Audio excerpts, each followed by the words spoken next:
yun.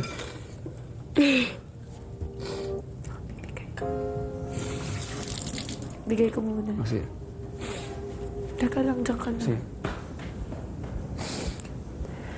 Narinig mo na? Narinig ko yun. Pero... Sa akin. Ha? Ala! Wala, naghahanap. Talaga, saan mo nakita? Ala, salamat ng Sa marami. may dishes? Wow, ang galing. Uy, Ang galing mo ah. Okay ka lang. Wala. baka sinabi na sa kanya Sinabi. yung ano. Oo, sinabi na yun yan, no? Niyom. Ang cute ng shoes niya. Ang galing mo ah. Okay. Ayoko lang yung nakikiplastic. Kung mabait ka, mas mabait ako. Kung mataray ka, mataray din ako. Eh sa pinapakita po niya, nangatal po yung katawan ko. Parang ganun. Dahil sa mga napuna ng Villa Girls na sina Kyra, Devon at Shay, sa dati nilang kapitbahay ni si Trisha, naging mailap ang mga Sa ito sa ngayon, kanya. ay sa villa ka na titira. I'd rather go outside the house. Ako na, hindi ko alam. Bait-baitan lang ako. Kuya, plastic ako ngayon lang. Now lang. Inaatasan kita na maging personal guardian angel ni Trisha. Stay siya pag mga pagpapamakeup siya. Hindi ditong baklo sa kapwa nagpamakeup. Eh syempre, teritoryo niya to eh, di ba? Eh, hindi niya naman ako tinatarayan. Pag-cancer ng tao na bahalang humusga. Ayaw talaga sa akin ng mga babae. Bilang secret guardian angel ni Trisha, nagpasya si Yong na kausapin ng iba tungkol sa kanyang binabantayan. Tapos ano pa yung mga ginainis sa kanya? Pagdating niya dito. Wow, ganun. Kapag kinakausap namin siya, pumupunta siya sa inyo. Oo. Di ba, nagtatry kami ng commune. Nagtatry kami mag-communicate sa kanya. Mas nagpo-focus siya sa mga boys, parang ganun. Parang hindi na, parang yung advice niyo, parang pag minsan hindi niya pinakinggan. Hindi kami ganun eh. Hindi naman sa plastic. Ganun. Hindi, ayaw lang namin pinapakitaan siya na mali. Nagpapakatotoo lang kami. Eh, ano naman ngayon kung nagpapakatotoo? Kapag nagpapakatotoo ba, kailangan ba maging rude? Mga ganun. Iba yun eh. Okay. Hindi, huwag ka mag-alala. Gigi din.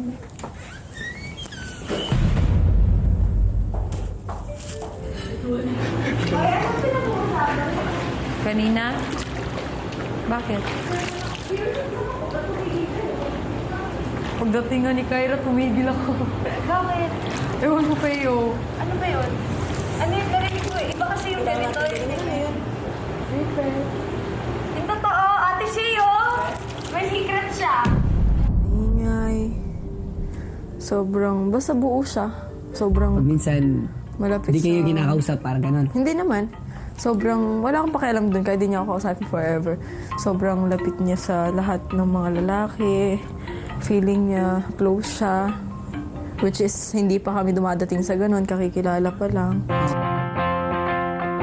Si Shay napansin na nawawala ang singsing na binigay sa kanya ng kasintahan. Ay, kuya, big bro. Bro, pakita niyo naman sa akin ng sing-sing. Bigay ito ng boyfriend ko ay. Habang tinutuloy ni Shay at ng girls ang paghahanap sa singsing, masinsina namang kinausap ni Yong si Trisha. Di ba nung unang pagpasok mo dito, medyo si yung talo babae. Di ba, si Devon, Shay, tsaka si Kyra. Hindi mo lang alam, pero hanggang ngayon may sakit pa silang loob sa'yo. Hindi mo lang alam. Pero, hindi basta, mamaya. Di ba? Kasi lahat ng bagay, hindi lahat ng ginagawa, medyo may napapasaya, parang ganun. Yun. At ba, yung mga galaw mo, parang ganun. Pag minsan, sobrang, hindi maarte. Pag minsan, sobrang maingay.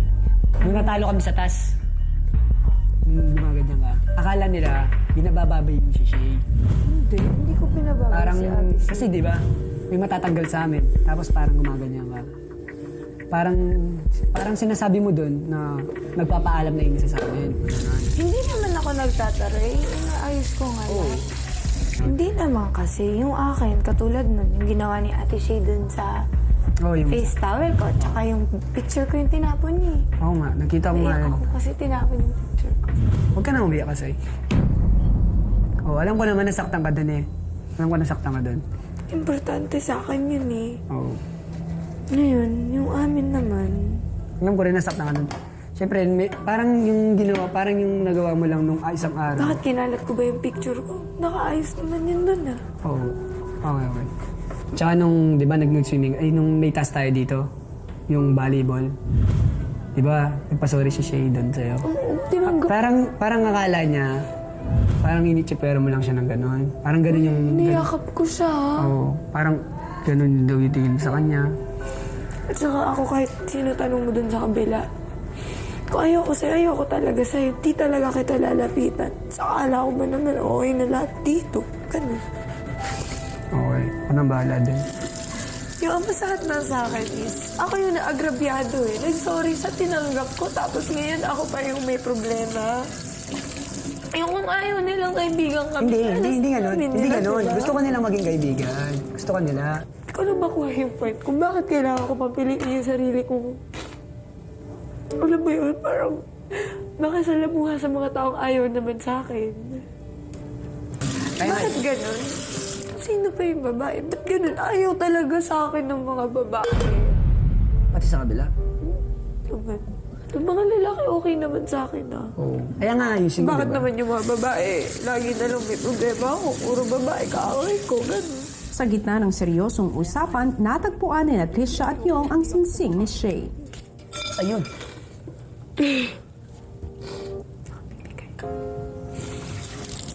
Bigay ko muna. Kasi, Teka lang, dyan ka lang. Narinig mo na? Narinig ko yun, pero... Sa akin. Ha? Ala! Ano, naghanap? Saan mo nakita? Ala, salamat ng Sa may dishes? Wow, ang galing. Uy, ang galing mo ah. okay ka lang. Wala. Baka sinabi na sa kanya Sinabi. yung ano. Oo, sinabi na yun yan, no? Niyo. Ay, ang cute ng shoes niya. Ang galing mo ah. Okay. Ayoko lang yung nakikiplastic. Oo, yun nga eh. Oo, sa totoo lang, wala naman ako yung nanakit sa kanila. Di ba yung inano mong babae yung dati? Ngayon, nakatulong ba sa'yo? Importante. Tignan mo, ang bait sa'yo. Ang bad mo ah. Tsaka si... Totoo lang, si Trisha ano yun, no? Mabait. Mabait naman si Trisha. Da sa inyo.